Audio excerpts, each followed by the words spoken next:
Before you say anything, I know it's very strange for me to be wearing a bucket hat indoors. It is also important to me to pay homage to some of my beloved closed shows of this Broadway season. I would also be wearing my How to Dance in Ohio sweatshirt if I was not already incredibly warm. Oh my god, hey, welcome back to my theatre-themed YouTube channel. My name is Mickey Joe, and I am obsessed with all things theatre. I am a professional theatre critic, pundit, and content creator here on social media. And today we're going to be talking all about the 2024 Tony Award nominations, specifically all of the individuals and shows who didn't get one. So if you don't know, the Tony Awards are an annual celebration of some of the best of Broadway theatre. This is theatre that is produced, largely plays and musicals, in one of just under 50 theatres in Midtown Manhattan in New York City in the US. The Broadway season runs between roughly the end of April from one year to the next. The nominations are usually announced very shortly after the season finishes, and the Tony Awards themselves are held with a live broadcast, a live televised broadcast, every year in June. I say every year when the world isn't ending for some reason, as it doesn't appear to be this year, so looking forward to it. But this year's Tony Award nominations were recently announced, and I have a little bit more insight into them this year, because last year, for the first time, I went to New York, saw a bunch of Broadway shows, and I have been doing that a few more times since then, and this is the most of a Broadway season I have ever seen by the time that the Tony Awards were announced. In fact, I did pretty well with having seen most of the nominated shows and performances. And I've already shared 2 videos about the Tony Award nominations here on my channel. If you haven't seen those, my stagey fiancé Erin James and I predicted the nominations while we were still in New York, seeing all of the shows. We then reacted to the nominations when they were announced, and we were shook for a handful of reasons. But ahead of the actual broadcast and ahead of our upcoming video where we will be predicting the winners and we will see which of us is more accurate, I have been meaning to create this video where we talk about everyone who sadly wasn't nominated this year. And the word we tend to use for that is snubbed, which is a weird word if you think about it. What's the historical context for snubbed? Let's look up the etymology of snubbed. From Old Norse snubba, chide, check the growth of. The adjective dates from the early 18th century. Well, there you go. We've all learned something and nothing today. Also, before I forget, when I got back from my recent trip to New York, I came back to this. Look at this. This is a beautiful book all about the Tony Awards. The American Theatre Wing presents a celebration of excellence in theatre. It's been written by Isla Mell with a foreword by record-breaking Tony Award winner OHMYGOD, pictured on the gorgeous cover here, holding one of her several Tonys. I've been so busy, I haven't had the chance to read it yet, but it is just gorgeous, and it has, oh my gosh, these beautiful records of the winners from each year. Oh, let's go to the year I was born. Where are you, where are you, where are you? I know Sunset Boulevard won. I remember that much. I say remember, I wasn't paying attention at the time. Here we go, 1995. Look at this, they have these beautiful sections about all of the previous winners. Glenn Close won for Sunset Boulevard. Showboat was the best revival of a musical. Ralph Fiennes won for Hamlet. Cherry Jones won for The Heiress. Matthew Broderick won for How to Succeed in Business Without Really Trying. Andrew Lloyd Webber won for Best Original Score with Don Black and Christopher Hampton for Sunset Boulevard. I mean, that seems about right. But if any theatre lovers are looking for a beautiful coffee table book that you could spend literally hours and hours reading up on, or if you're looking for, a great source of musical theatre trivia, can recommend. But let's get into it then. Let's talk about the shows that were completely shut out of nominations. Let's talk a little bit about why that might have been. Let's talk about the performers who sadly didn't get recognized for their performances on Broadway this year. And very quickly before we do, I will point out that this is an inexhaustive list, this is just my perception of the nominations we may have expected to see, and then maybe other individuals who you thought were deserving of nomination who sadly didn't get one that I don't mention in this video, because there are so many that we could talk about. If there is someone like that, feel free to shout them out in the comments section down below. Which was the nomination for a show or a performer or a creative that you were expecting to see and saddened not to see on nomination day? So I've made a list here on my phone. We'll begin with the productions which were entirely shut out. Once Upon a One More Time, the Britney Jukebox musical. Now, something being a little more silly, campy, insincere, as well as opening in the summer, all signs point towards they're not getting Tony nominations, and they're not really expecting Tony nominations. Generally, people talk about the summer as being a bad time to open on Broadway because those shows, A, will be less memorable to the Tony nominators and voters by the time that, the season has ended the following April, but also you run the risk of closing prematurely and not lasting. And there is a financial business aspect to the Tony nominations as well, where, they want to support the industry and they want to promote the ongoing success of already open shows. And a Tony nomination and a win are both very valuable things to a show. Theatre tickets are really expensive in New York. When tourists get into Manhattan and they want to know what's the best show in town, they're like, oh, this one just won Best New Musical. That must be the best show in town. I'll go and see that. Something like that helped to sustain Kimberly Akimbo for a longer run. We saw a big uptick in sales after they won the Tony. And that kind of a financial advantage and a boost doesn't mean as much for a closed show. So something like a Once Upon a One More Time, sadly, it may have seen nominations for its performances, but as a show, it was probably never going to get one. As it happens, it got no nominations whatsoever. Also worth pointing out, it may have done in a less crowded season. This was a crazy busy year, especially for new musicals and musical performances. That may also explain the omission of a couple of other new shows. Harmony, sadly, which ran at the Barrymore Theatre but closed prematurely back in January of this year or February of this year, and How to Dance in Ohio, which ran at the Belasco Theatre and closed shortly afterwards. And I do think we actually would have seen nominations for both of these shows, certainly for the performers in both shows, and I'll talk more about those a little later on, were it to have been a less crowded season. Weirdly, with Harmony, I think they really could have been a contender for the Best New Musical Tony Award had they opened 20 years ago on Broadway, because elements of the show felt a little bit dated. And for something like How to Dance in Ohio, I do still think that an off-Broadway route would have made more sense for this show, and they might have had more of a presence with something like the Drama Desk Awards and the Lucille Lortel Awards, which specifically celebrate off-Broadway theatre. And then on the back of that success and trying to, pardon the pun, build momentum and gain more of a following and an audience and a little bit of buzz, they then could have moved to Broadway and presumably would have sold better as a result. What's kind of crazy is that these shows opened in very late 2023, which doesn't seem to be as disadvantageous a time. It's worth remembering as well that when we talk about a bad time to open and a good time to open, Hamilton opened in the summer and famously did very well at the Tony Awards. So there can always be anomalies, but also not every show, and certainly not many shows, are a Hamilton. The only other completely snubbed new musical was The Heart of Rock and Roll, which is very sad because this still is open on Broadway and has an awful lot going for it. This is a very charming, very buoyant, very joyous and fun show, but again, it's a little bit campy, it's a little bit insincere. Shows like this often aren't taken seriously by awards and by the Tony Awards specifically, even though it was reviewed very well. But we've seen this happen before with shows like 9 to 5 and with shows like Legally Blonde, which end up getting remembered as big fan favorites and would probably both do better if they were revived on Broadway now, because we've come to appreciate them, I think, after their time.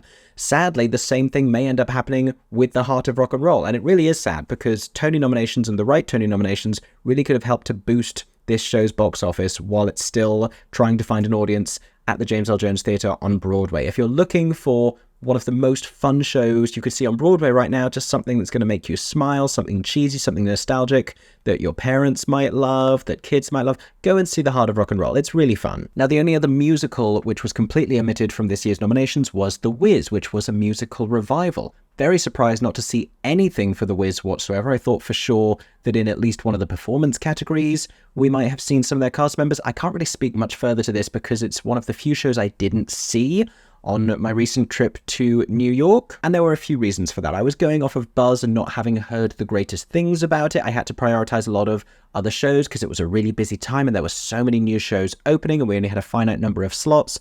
They also really didn't seem very eager. In fact, they seemed very much not wanting to have more critics come to review the show. So they really didn't want me there, and that's fine. Perhaps, just perhaps, from all of that, we can draw a little bit of insight as to why they didn't get any Tony Award nominations. But it wasn't just musicals. Several plays also completely snubbed from nominations. I Knees That, the play that Danny DeVito starred in on Broadway opposite his daughter. I didn't get to see that one, sadly. The Cottage, which I did get to see. It was like a light-hearted, silly farce comedy. Again, when you compare it with the weight of something like A Stereophonic and Prayer for the French Republic, two of this year's new plays that did get nominated, you kind of understand why The Cottage got pushed out of a lot of those categories. And finally, a transfer from the West End, The Shark is Broken. Now, interestingly enough, if the play race, other than the juggernaut that is Stereophonic and the revival of Appropriate, feels a little bit quieter this year than it did last year, I think that's because there are fewer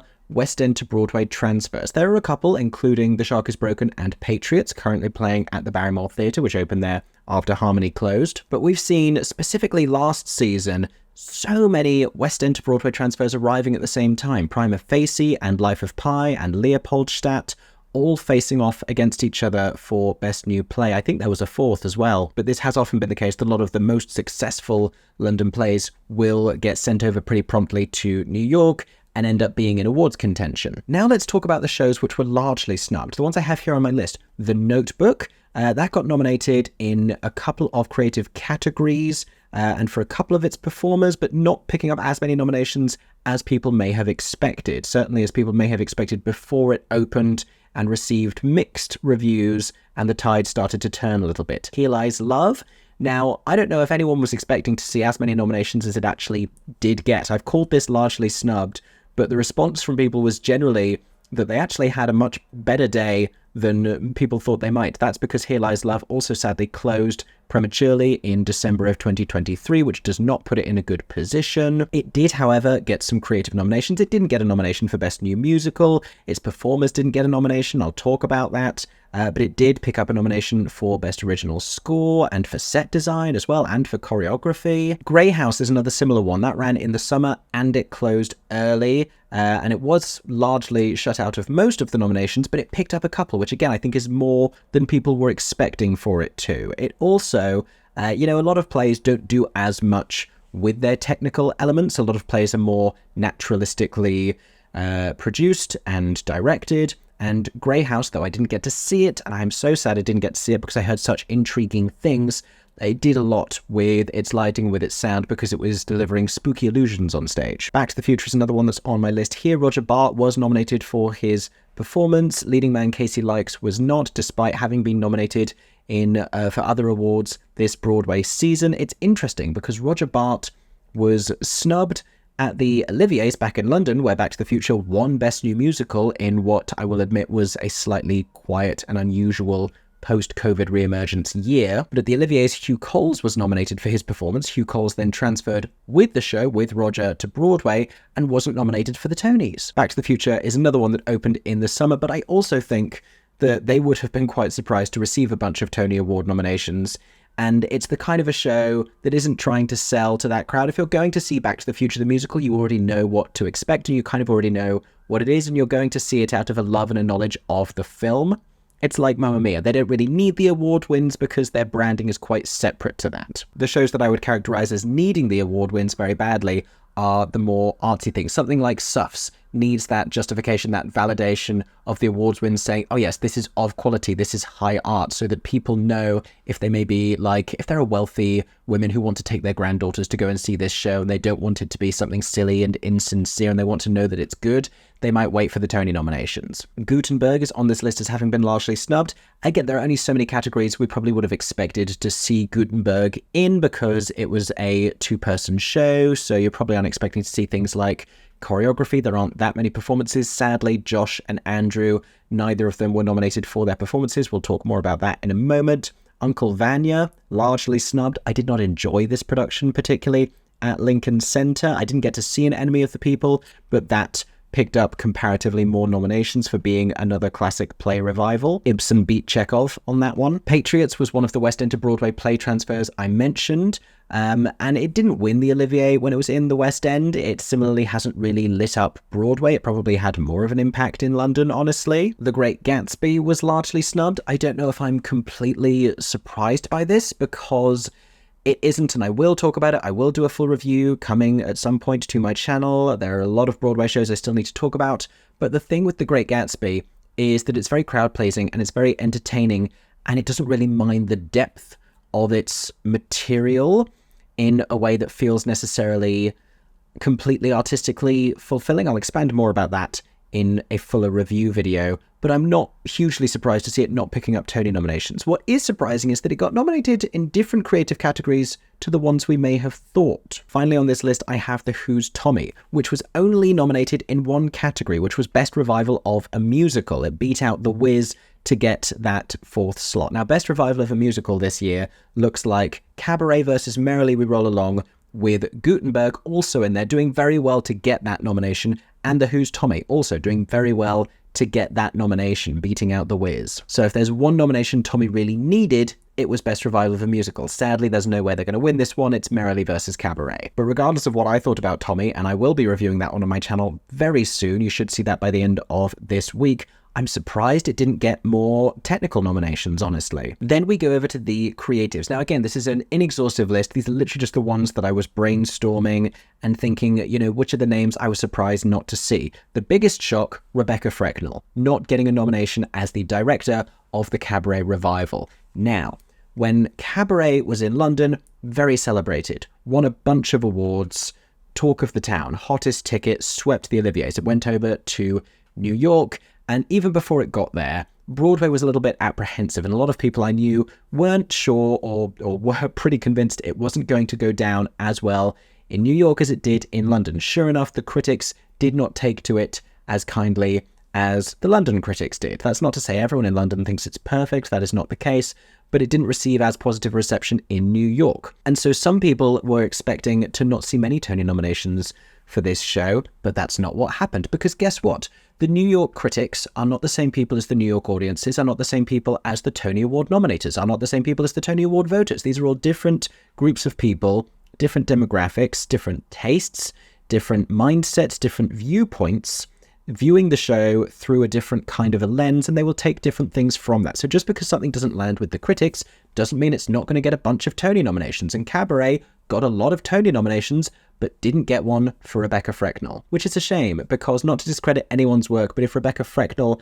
had got one for Cabaret and Michael Greif hadn't for Hell's Kitchen, it would have been an all-female Best Director of a Musical category, which when we see all-male Best Director categories so often, including this year at the Olivier's, by the way, I think that would have been really cool. And say what you will about this revival of Cabaret, Rebecca Frecknell deserves that nomination. I'm just about to talk a little bit more about the Great Gatsby creative team. Did I say they didn't get a costume nomination? No, Linda Cho was nominated for costume design.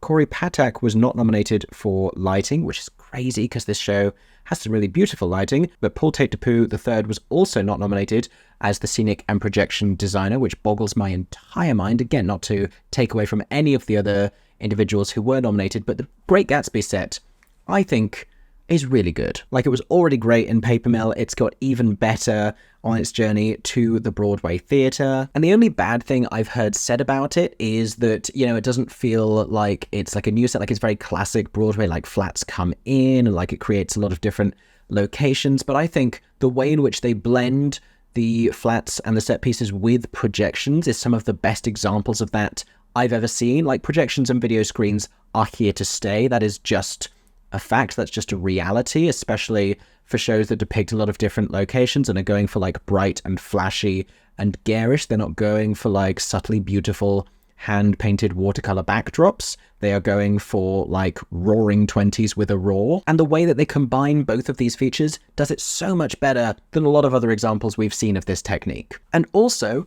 Dominique Kelly's choreography. My goodness, this choreography is so fun, is so flashy, is so vibrant. I was very surprised not to see this nominated because I think it's another great aspect of the show. If you haven't already seen this little promotional video they did while in rehearsals with this amazing camera moving around between this ensemble who are all killing this choreography to the song that everyone likes because it's a meme now. It's like, where's the party and the body over there and there's another party. That one. While we're talking about choreographers, Lauren Lataro not getting nominated for the Heart of Rock and Roll choreography made me deeply saddened and also surprised, genuinely, not to see that one there. I think if Heart of Rock and Roll deserved a single nomination, I also would have liked to have seen them nominated for costume design, actually, because not only are they tapping on bubble wrap, which I think is so whimsical and so clever, and you know how I feel about whimsical choreography, or if you don't, you do now.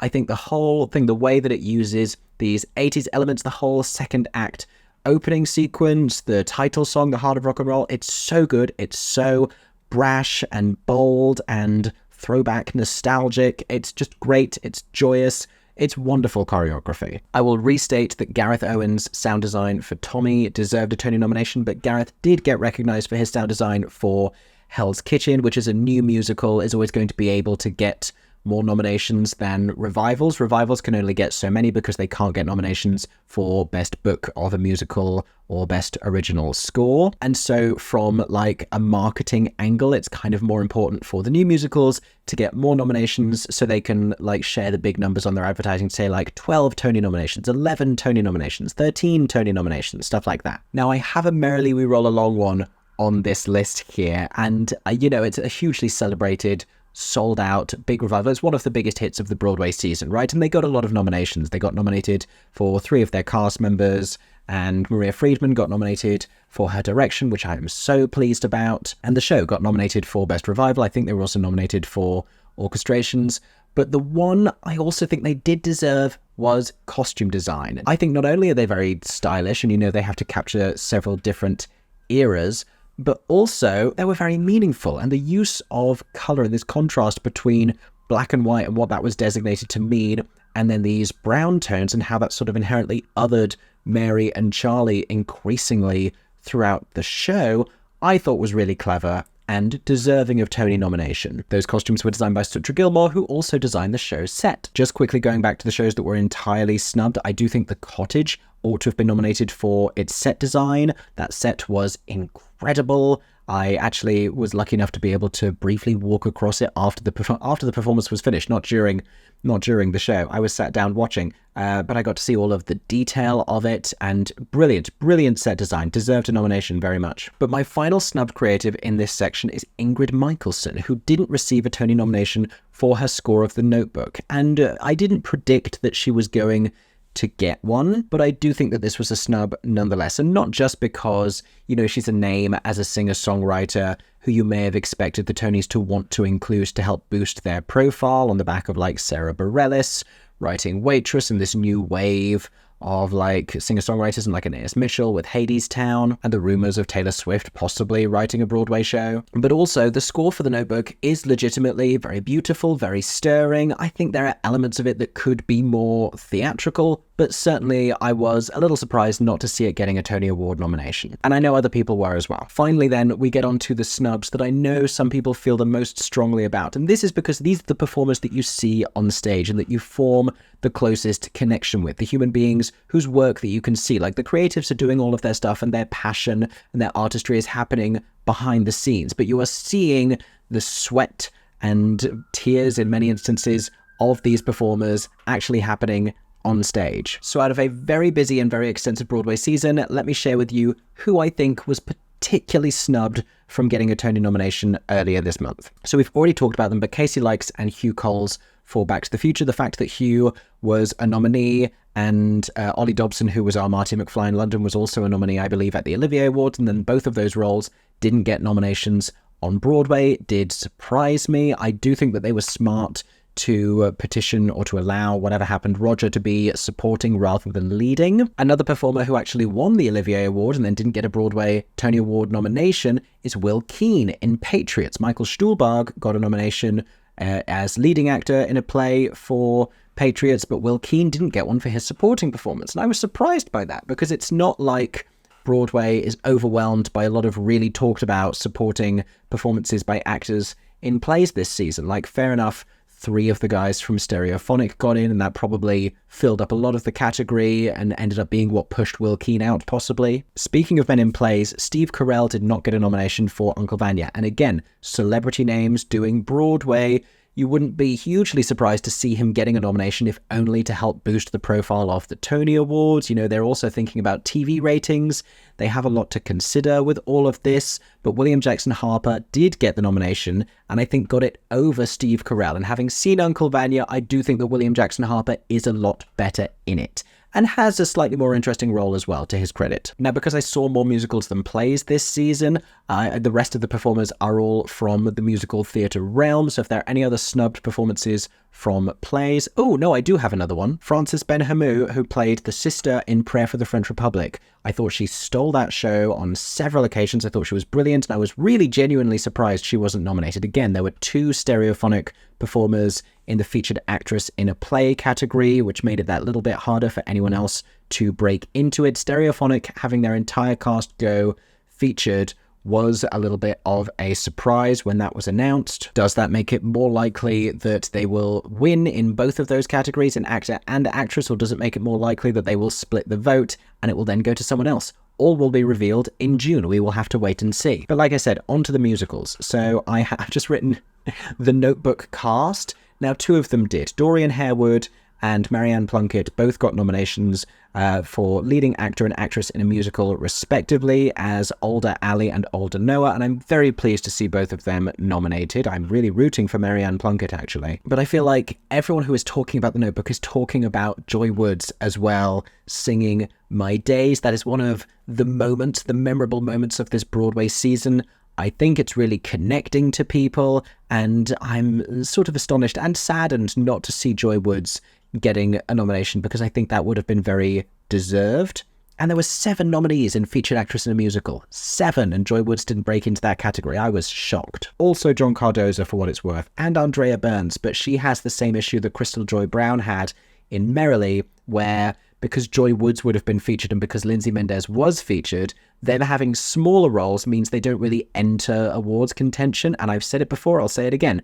We should have 3 different tiers. We should have leading performers, and then supporting performers who are like second, third leads like Lindsay and Dan in Merrily, and then featured who play a smaller role in the show. Think Crystal Joy Brown in Merrily, think Andrea Burns, think Natalie Joy Johnson in Lempicka. Oh, speaking of Lempicka, where was George Aboud? Where was his nomination? He is brilliant in Lempicka. He has so many of the most memorable, most defining moments of the show. Thrilled for Eden and Amber, who definitely deserve their nominations. I went back and saw Lempicka a second time specifically so I could see both of their performances and be able to participate in exactly this kind of discourse. I'm so glad I did.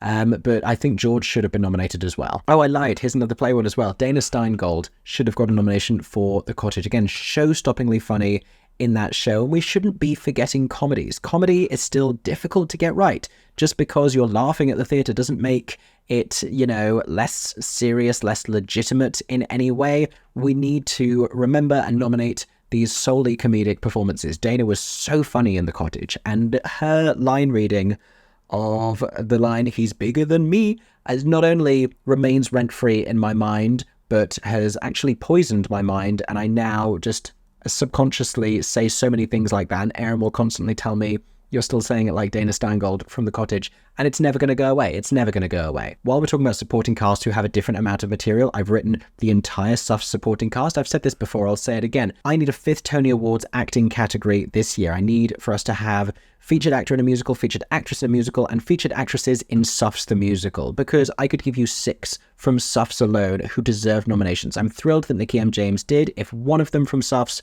was going to get an acting nomination, I am thrilled it was Nikki. Shayna Taub did not get a leading performance nomination, but did get nominated for writing the book and for writing the score, which I think was more important. But there are so many others in that supporting cast. Hannah Cruz, I think, deserved a nomination. Emily Skinner, I think, deserves a nomination, but has a smaller role, but genuinely stops the show. Grace McLean is in the mix for that as well. Jen Colella, of course. It's hard. It's really hard. And the Tonys will break your heart. Now, some of these I mentioned briefly earlier, but we're going to come back to them. Andrew Rannells and Josh Gad didn't get nominations for Gutenberg, and I think this is difficult because they are a package deal. And they were both sensational on that stage. There is no way to really nominate one and not the other, which means they would have needed to both break into that leading actor in a musical category, which was ultimately too challenging. While we're talking about that category specifically and leading actor in a musical, I was genuinely surprised not to see Ali Lewis Borzgui, whose name I've probably just horribly mispronounced. I'm so sorry to you. Sorry to that man. He plays Tommy in The Who's Tommy and has been getting nominated in several of the other major theatrical awards this season, so it was genuinely surprising to see him not getting a Tony Award nomination. But also the theatrical legend that is Chip Zien. I know that a lot of people were saddened by this one, and he's really wonderful. He was really wonderful in Harmony earlier this year. And again, in a quieter year, in a different year, Harmony could have picked up multiple nominations for its cast members. Honestly, a bunch of those guys could have got nominations in Best Supporting Actor in a Musical. Sierra and Julie could have been in contention for Best Supporting Actress in a Musical. It's just so busy a year, and with shows like The Outsiders and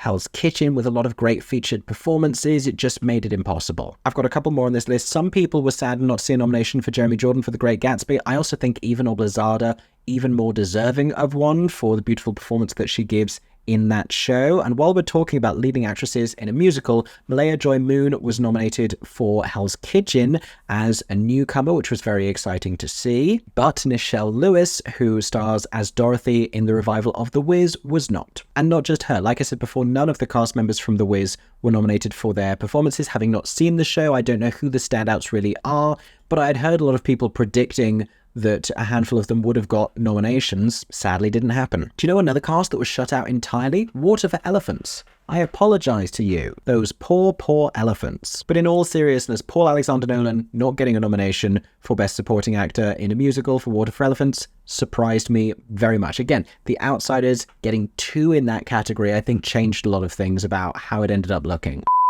Oh my god, hey, I'm literally editing this video right now, and yes, I own a lot of these bucket hats. The reason I'm literally interrupting myself is because somehow in putting this together, not until getting to the editing stage did I realize I had omitted one of this year's biggest snubs. I'm talking about another featured actor in a musical. I'm talking about Liam Pearce from How to Dance in Ohio. This nomination genuinely surprised me that we didn't see it, and I was really rooting for this one. This may have been one of the saddest for me, actually.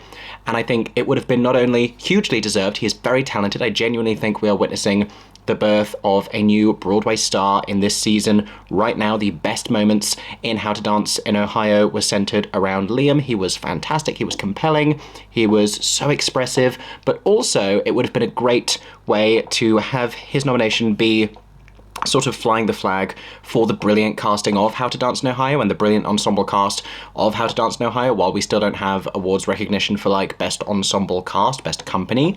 And so that would have been really great, because I think the casting approach in that show, which has been recognized elsewhere, I think they won an award for casting, I believe, in one of the other awards, not the Tonys. But I just think that that would have been really great, because it was pioneering and it was groundbreaking and it was ceiling shattering, and also he's so talented, and we're going to go on to see him do fantastic things, but also deserved a nomination for How to Dance in Ohio. Back to previous Mickey Joe. And finally, staying in that category of Best Featured Actor in a Musical, Conrad Ricamora. I'm talking about it again. I said this in my Here Lies Love review. He deserved a nomination, and I'm pleased to see him going back to Broadway in Oh Mary. I can root for him to get a Tony nomination in another show, because I enjoyed him very much in that as well, which I saw off Broadway, but it's about to go to the Lyceum, so it'll be eligible next year. But I thought he was even better in Here Lies Love. I really thought he deserved a Tony Award nomination. Like I said, they'll break your heart every year. We had 7 in featured actresses. Why couldn't we have 7 men? Why? The actual answer why is because that 7 would have been created by a tie situation where too many performers would have had a similar number of votes, and that didn't end up happening in featured actor. But the actual facts behind these things are nowhere near as fun as me just getting angry about it. Anyway, those are my thoughts on who was snubbed at the Tony nominations this year. Like I said, you may have a very different perception of this. If there is a performer, a show, a creative that I didn't mention in today's video that you want to give a shout out to, who should have been recognized for their work in the 2023 to 2024 Broadway season, please put their name in the comment section down below, as well as sharing all of your thoughts about the names that I shared. Thank you so much for watching this video. I hope that you've enjoyed. If you did, make sure to subscribe to my theatre-themed YouTube channel for many more reviews, theatre punditry, and Tony Awards commentary coming very soon. Like I said, I will shortly be sharing my predictions of who is going to win in each category at the Tonys. There will be more Tonys coverage, so stay tuned. And I hope that everyone is staying safe and that you have a stagey day.